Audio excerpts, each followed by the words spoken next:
I grew up as the eldest son of the Harrington family owners of one of Boston's most successful commercial real estate companies. Our family name was synonymous with luxury high-rises and upscale office buildings. But when I decided to pursue a career in art photography instead of joining the family business, my father called it a filthy profession and cut me out of our multi-million-dollar fortune. The real shock came 7 years later when he suddenly called asking for $120,000 after my brother nearly destroyed the family company. Before I share how my father went from disowning me to begging for my help, let me know where you are watching from, and hit that like and subscribe button if you believe in standing up for your dreams. Growing up as a Harrington meant being surrounded by success and privilege. Our family estate in Boston was a testament to 3 generations of hard work in the real estate business. Harrington Estates was founded by my grandfather, a self-made man who built his first apartment complex in the 1950s and expanded into a commercial real estate empire. My father, William, took over in the 1980s and tripled the company's size through aggressive expansion and strategic acquisitions. In my early years, our family life seemed perfect. My father was strict but loving, especially when I showed interest in the business. My mother, Diana, was the emotional anchor of our family, always ready with a kind word or comforting hug after one of my father's stern lectures about responsibility. I still remember how Dad would put his hand on my shoulder during company events, proudly telling his associates, "The Harrington legacy continues with my son, Montgomery." My younger brother, Jackson, was born when I was 4, and it quickly became apparent that he was the natural businessman in the family.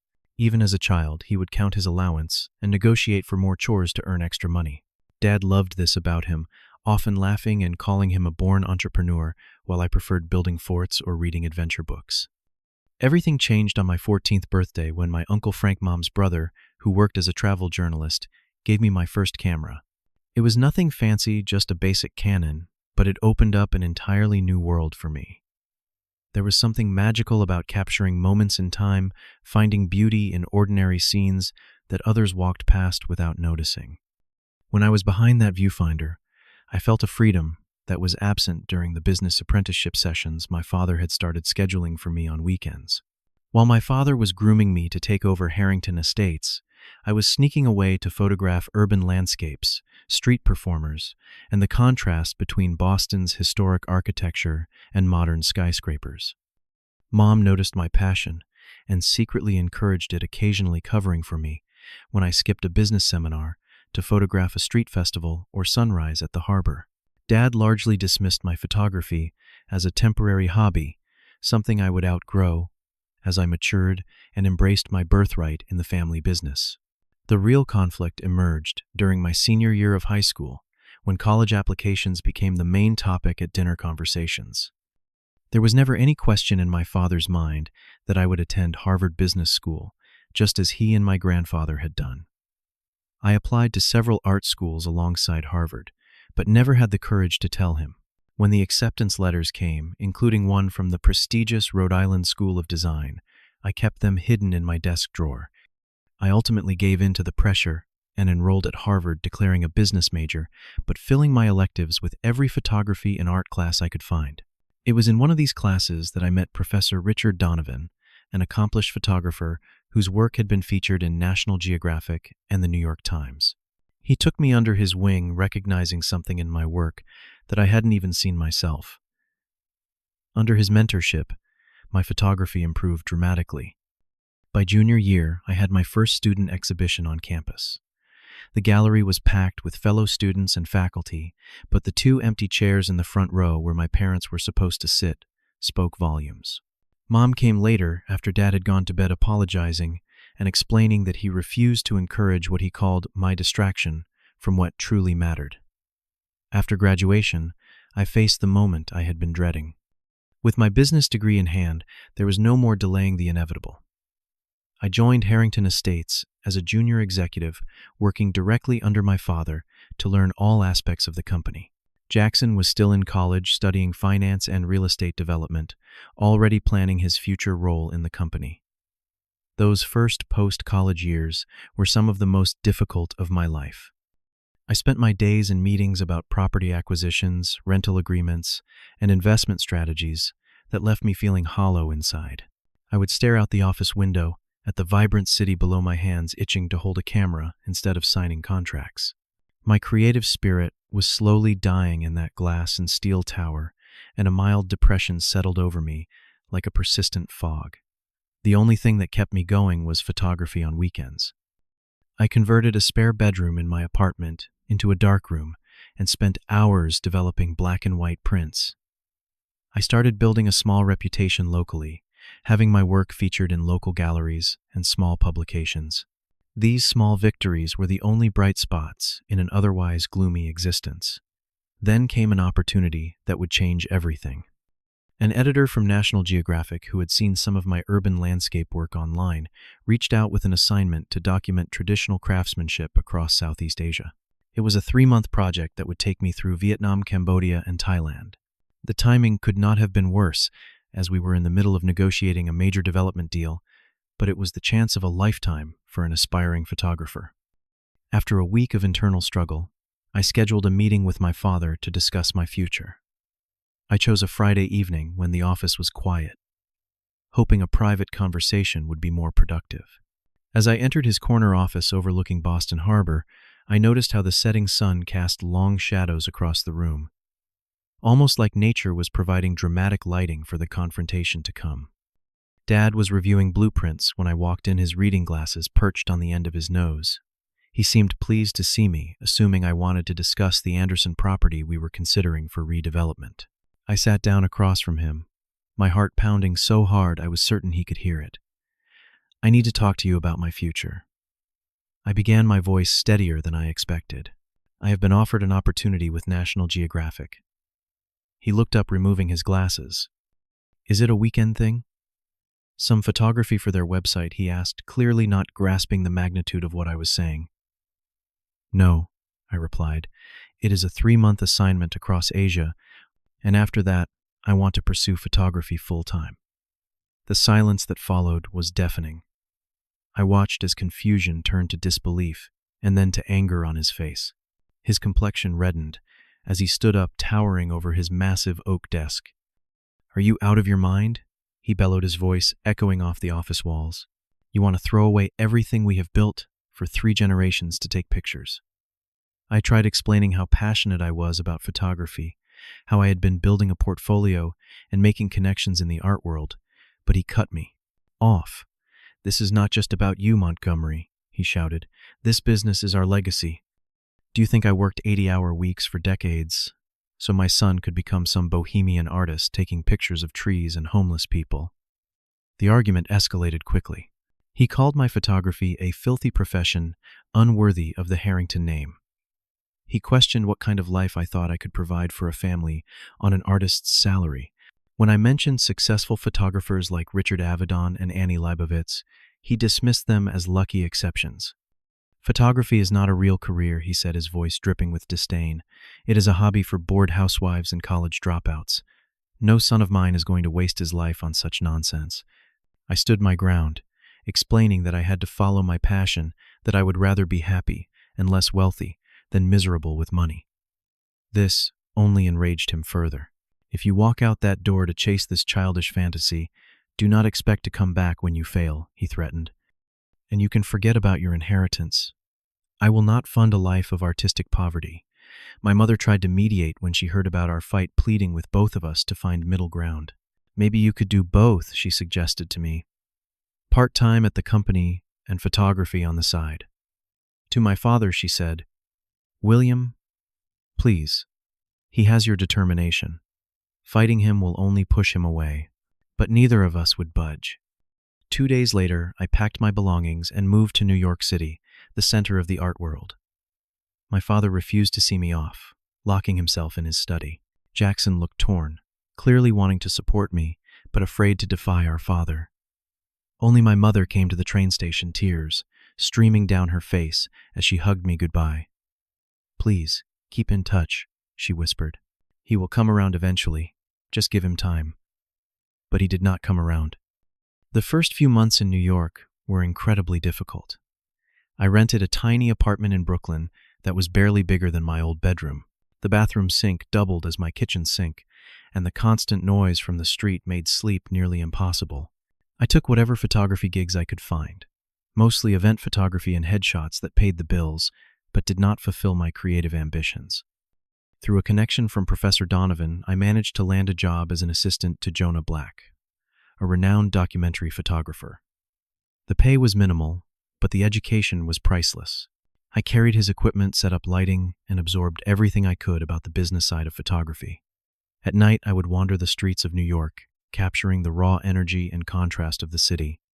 My credit card debt mounted as I invested in better equipment and rented studio space for shoots. There were days when I had to choose between eating lunch and buying film. My mother would call weekly, though, always from her cell phone, and usually in whispers, afraid my father might discover she was still in contact with me. She sent me birthday cards with small amounts of cash tucked inside her way of supporting my dream without openly defying my father. After 3 years of struggle in New York, I received an envelope with the Harrington Estates logo in the corner. For a brief moment, I allowed myself to hope it might be an olive branch from my father. Instead, it contained a formal letter from the family attorney informing me that I had been officially removed from my father's will and all family trusts. The stated reason was abandonment of family responsibilities and bringing dishonor to the Harrington name. The letter was cold and legal, with not even a handwritten note from my father included. That same evening, I received a text from Jackson, the first direct communication from him since I left. Sorry about the will stuff. I tried to talk to him, but you know how he gets. Hope you are doing okay. It was brief and non-committal, but at least it was something. I understood his position, caught between loyalty to our father and love for his brother. He had always been the peacemaker, uncomfortable with conflict of any kind. The letter should have crushed me, but strangely it had the opposite effect. It was as if the final tie to my old life had been severed, freeing me to fully commit to my new path without looking back. I threw myself into my work with renewed determination, building my portfolio with a series of black and white photographs documenting the invisible workers of New York, the people who kept the city running but were rarely noticed.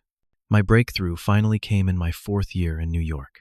A gallery in Chelsea agreed to display my series on homelessness in America, powerful portraits that captured both the dignity and struggle of people living on the streets.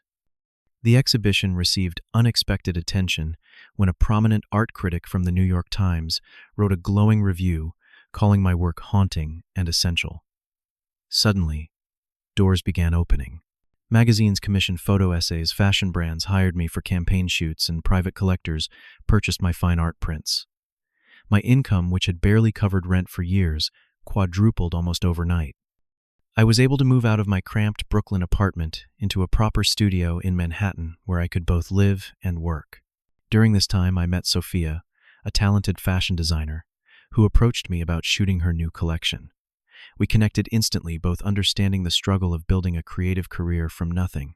She became not only my partner in life, but my strongest advocate, pushing me to aim higher and take creative risks I might have avoided on my own. Within 5 years of leaving Boston, I had established myself as a respected name in photography circles. My work had been featured in major publications. I had regular commercial clients that provided financial stability, and my fine art photographs were displayed in galleries across the country. I won several industry awards, including the prestigious American Photography Award for my series on climate change refugees. The ultimate validation came when the New York School of Arts invited me to teach a masterclass in documentary photography. Standing in front of a classroom of eager students, sharing the knowledge and techniques I had fought so hard to develop, I felt a sense of accomplishment that no inheritance could have provided. My personal life flourished alongside my career. Sophia and I purchased a charming house in the suburbs, renovating it to include a state-of-the-art darkroom and studio space. When our son Nathan was born, I felt my life had come full circle in the best possible way. I was doing work I loved, surrounded by people who supported me, and building my own legacy based on passion rather than obligation.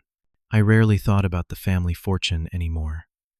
The wound of being disowned had scarred over, and I had built something valuable entirely on my own terms. My mother still called regularly, though our conversations carefully avoided the topic of my father.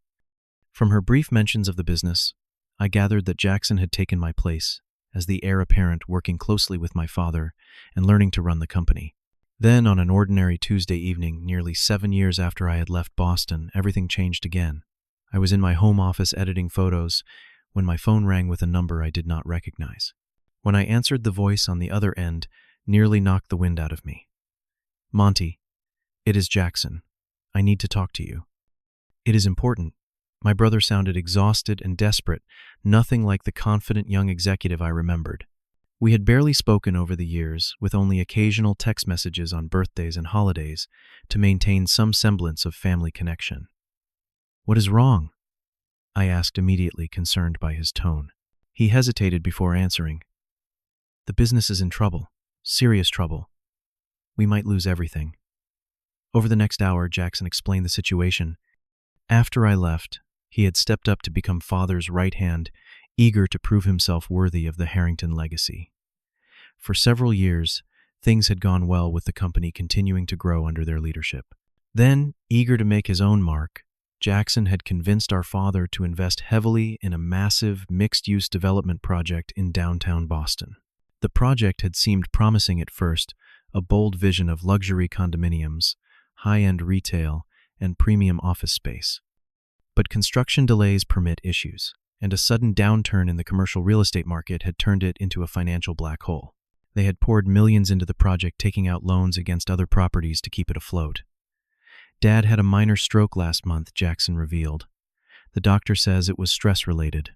He is recovering, but he cannot handle day-to-day operations right now. The banks are threatening to call in our loans, and we could lose everything within weeks." I sat in stunned silence, trying to process this information. The mighty Harrington estates, the business my grandfather had built from nothing and my father had grown into an empire, was on the verge of collapse. And somehow, after all these years of silence and rejection, they were reaching out to me. "Why are you telling me this?" I finally asked. Jackson sighed heavily. "Dad wants to talk to you. He thinks you might be able to help." A week later, my phone rang again. This time, it was the number I had once known better than my own. My father's private line. With a mixture of anxiety and curiosity, I answered. "Montgomery." His voice sounded older, more fragile than I remembered, but still carried that authoritative tone. "I trust your brother has explained our situation." "No, hello, no, how are you?" No acknowledgement of the years of silence. It was as if we had spoken yesterday. "Yes, he did," I replied simply. "Good. Then I will get straight to the point. We need a bridge loan of $120,000 to satisfy the banks while we restructure some assets. I understand you have been doing well with your," he paused, "photography." The way he said photography, still with a slight tone of disdain, made it clear that, despite everything, he had not truly changed his view of my career choice. "You cut me out of your will," I reminded him, fighting to keep my voice steady. "You called my profession filthy and worthless. You refused to speak to me for 7 years, and now you want money from me." "This is not about the past," he said dismissively. "This is about family obligation. Despite your choices, you are still a Harrington. This business is still your heritage." I was stunned by his audacity, the assumption that I would simply hand over a substantial sum of money out of family duty after being disowned. The conversation ended with me promising to think about it, though what I really needed to think about was how to respond to such an outrageous request. That night, after putting my son to bed, I sat with Sophia on our back porch, explaining the situation. She listened attentively, her artist's eyes studying my face as I spoke. "What do you want to do?" she asked when I had finished. "Then that is what you should do," she said simply. "Go to Boston, face your father. Whatever you decide after that, I will support you." 2 days later, I boarded a train to Boston, feeling as though I was traveling back in time. The city looked both familiar and foreign as the taxi took me through downtown toward the Harrington building. The sleek glass tower with the family name displayed prominently at the entrance had once been a source of pride. Now it felt like visiting the scene of an old battle. The receptionist did not recognize me, which was oddly comforting. She directed me to the executive floor where Jackson was waiting by the elevator, looking more like our father than I remembered, though, with dark circles under his eyes and a nervous energy about him. "Thanks for coming," he said awkwardly, reaching for a handshake before changing his mind and pulling me into a brief hug. "Dad is in his office. He hesitated. Try to be patient with him, okay? His health is not great." The office was exactly as I remembered it, from the heavy oak desk to the view of the harbor. The only difference was the man behind the desk. My father had aged considerably in 7 years. His hair was completely gray now, his face lined with stress, and he moved with a slight stiffness that suggested physical discomfort. "Montgomery." He greeted me formally, gesturing to the chair across from him. "Thank you for coming." I sat down, suddenly aware of my own success in the confidence with which I carried myself. I was no longer the uncertain young man who had left this office in anger. Years ago, I had built something meaningful on my own terms. "You wanted to talk about money," I said, getting straight to the point. He nodded, proceeding to outline the financial situation in detail. The development project had overrun its budget by millions. They needed immediate capital to satisfy the bank's requirements while they sold off some properties to raise more funds. It was all very businesslike, as if we were discussing a transaction between strangers rather than a family crisis. When he finished his explanation, I leaned forward, looking him directly in the eyes. "Before we discuss any financial arrangements, I need to ask you something. Do you regret how things ended between us?" My father looked momentarily taken aback by the question. "This is hardly the time for sentimentality, Montgomery. We are talking about saving our family company." "Our family company," I repeated. "You made it very clear that I was no longer part of this family when you changed your will." "That was business," he said dismissively. "You abandoned your responsibilities." The anger I had suppressed for years suddenly boiled over. "No, I found my own path instead of living the one you prescribed for me. And it turns out I was pretty good at it. Good enough that now you are asking me for money." Jackson, who had been quietly standing by the window, intervened. "Look, we all made mistakes, but right now we need to focus on saving the company. Can we at least discuss options?" I took a deep breath, calming myself. I did not come here to rehash old arguments, but I also did not come to simply hand over money without addressing the underlying issues that had torn our family apart. "I am willing to help," I said carefully, "but not as a silent investor. I want active involvement in the company's restructuring." My father's face reddened at my suggestion. "You know nothing about real estate," he began, but I cut him off. "I know about business reinvention," I countered. "I built my own successful company from nothing while you were busy writing me off. And I bring a perspective this company clearly needs." I laid out my proposal. Instead of simply providing a loan, I would invest the $120,000 in exchange for a position on the board of directors and a voice in the company's future direction. Additionally, I wanted a public acknowledgement of my contribution and a formal apology for my exclusion from the family.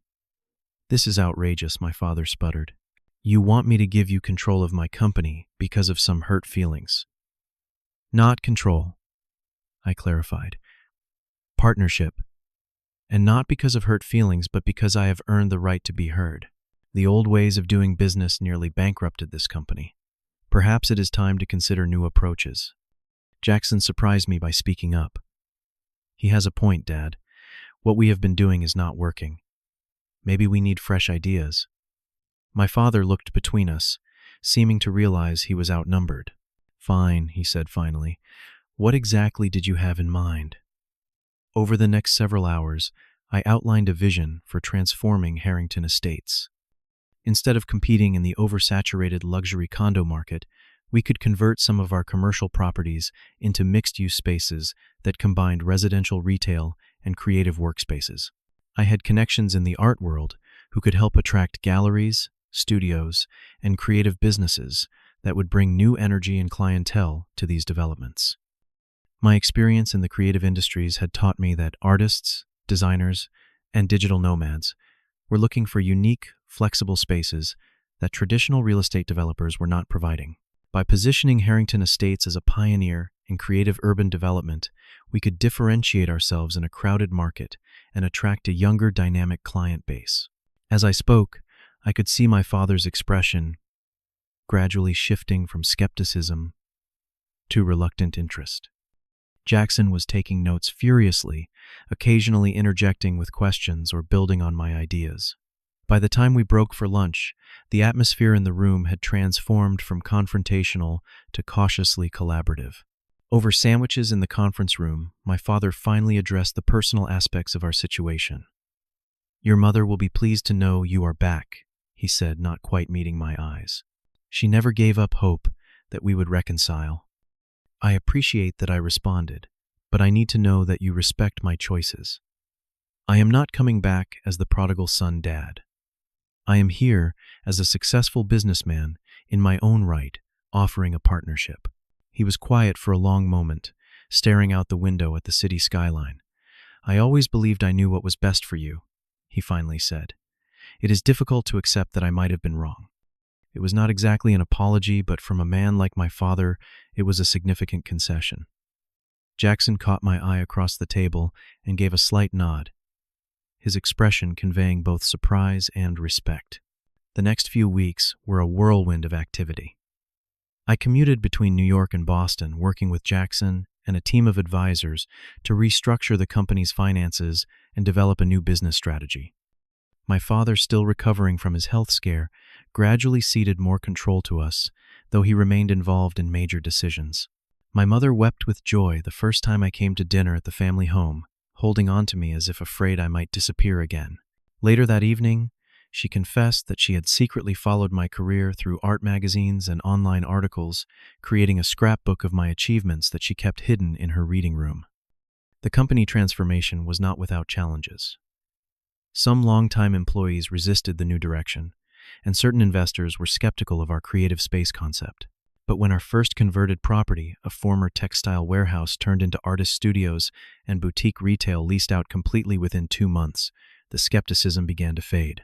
Jackson and I formed an unexpected but effective partnership. His financial acumen complemented my creative vision, and he admitted that he had always admired my courage in following my passion. "Your leaving forced me to step up," he told me over drinks one evening. "I resented you for it at first, but it made me stronger." The most surprising evolution was in my relationship with my father. As his health improved and the business began to stabilize, he started asking genuine questions about my photography work. When I mentioned an upcoming exhibition in Boston, he asked if he could attend. Watching him study my photographs at the gallery, opening his face thoughtful as he absorbed images of urban life and human struggle, so different from his privileged world, was a moment of connection I never thought possible.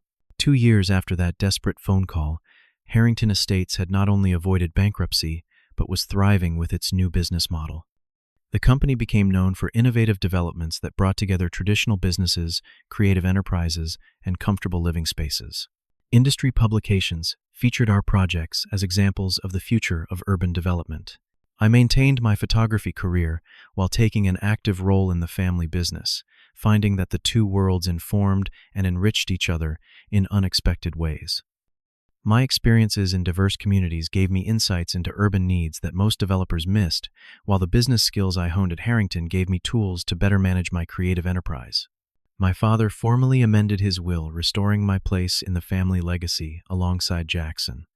But by then, the inheritance had ceased to be important to me. What mattered was that we had found a way back to each other, not as the father and son he had once envisioned, but as men who could respect each other's strengths and learn from our differences.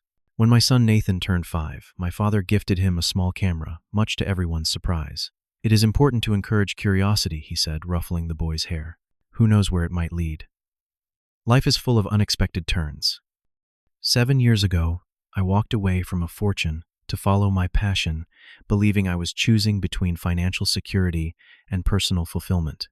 Now I have discovered that the greatest wealth comes from building bridges between seemingly opposing worlds, finding the harmony in apparent contradiction. I once believed that my father calling my career filthy and cutting me from his will was the end of our story. Instead, it was the painful beginning of a journey that ultimately brought us all to a better place, stronger individuals, and a stronger family. Sometimes rejection is the gift that forces us to prove our worth, not just to others, but to ourselves. Has someone ever rejected your dreams only to come asking for your help later? Leave your story in the comments below. If this tale of standing up for your passion resonated with you, please hit that like button and subscribe to hear more stories of family conflicts and unexpected reconciliations. Share this with someone who might need encouragement to follow their own path, even when it seems impossible. Thank you for listening to my journey. And remember that the most meaningful success often lies on the other side of the hardest decisions.